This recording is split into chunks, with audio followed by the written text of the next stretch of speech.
9ஆம் நிலை. இயேசு 3ஆம் முறை கீழே விழுகிறார்.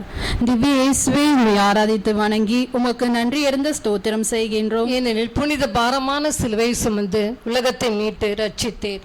திருப்பாடல் 73:25 இவ்வாறாக சொல்கிறது: சிலுவையின் மீது தம் உடலில் நம் பாவங்களை அவரே சுமந்தார்.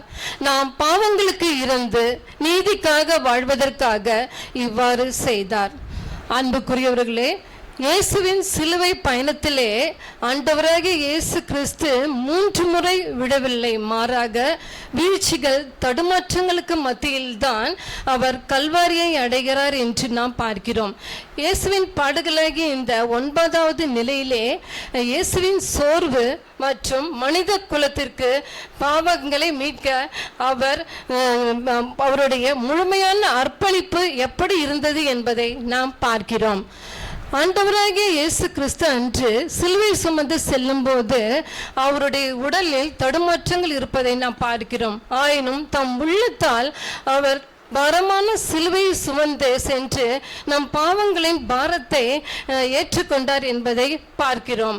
அன்பு மகனே, மகளே, இன்றைய நாளிலும் கூட உங்கள் மனமாற்றத்தை ஆண்டவர் எதிர்பார்க்கின்றார். உன் மனமாற்றத்திற்காக நான் விழுகிறேன் என்று ஆண்டவர் நம்மை பார்த்து சொல்கிறார். அப்படியே கூட மனமாற மறுக்கும் உன் உள்ளத்தை என்னிடம் கொடு என்று ஆவலுடன் ஆண்டவர் நம்மை பார்த்து கேட்கின்றார். வீழ்ந்து கிடக்கும் உன்னை தொட நான் காத்திருக்கிறேன் என்று சொல்லி நம்மை ஆவலுடன் உற்று நோக்குகின்றார். அப்படியே கூட நீங்கள் விழுந்தாலும் எழுந்து மீண்டும் பயணத்தை தொடருங்கள் என்று சொல்லி நம்மை தட்டி கொடுப்பவராக இருக்கிறார். ஆம், அன்று ஆண்டவராகிய இயேசு கிறிஸ்து தம் தந்தையின் திருவுளத்தை நிறைவேற்ற வேண்டும் என்பதையே குறிக்கோளாக கொண்டிருந்தார் என்பதை நாம் பார்க்கிறோம். அப்படியாக கூட அவர் 3ஆம் முறை சிலுவையிலிருந்து முகம் குப்புற விழுந்த போதிலும் அந்த நிலையிலே அப்படியே கிடக்காமல் அவர் தன் தந்தையின் திருவுளத்தை நிறைவேற்ற வேண்டும் என்பதை மனதில் கொண்டவராய் மீண்டுமாய் எழுந்து நம்பிக்கையோடு கூட தன்னுடைய பயணத்தை தொடர்ந்தார் என்று பார்க்கிறோம்.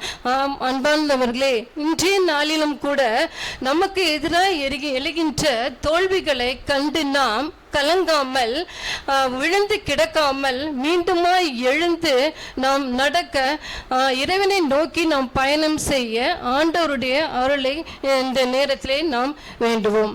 ஜெபம்.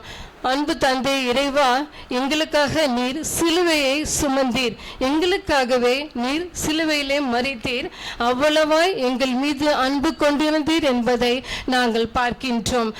ஆண்டவரே, நீர் எங்களுக்காக பல முறை விழுந்தாலும் உம்முடைய சிலுவையை தூக்கி கொண்டு மீண்டுமாய் எழுந்து உம்முடைய தந்தையின் திருவுளத்தை நிறைவேற்றும் என்பதால் கூட உம்முடைய பயணத்தை தொடர்ந்து வழி நடத்தினீர். அப்படியே கூட நாங்களும் தோல்வியை கண்டு மறந்து போகாமல் அதிலிருந்து நாங்கள் விடுதலை பெற்று மீண்டு எழுந்து உம்முடைய பயணத்தை தொடர எங்களுக்கு அருள் தாரும். ஆமென்.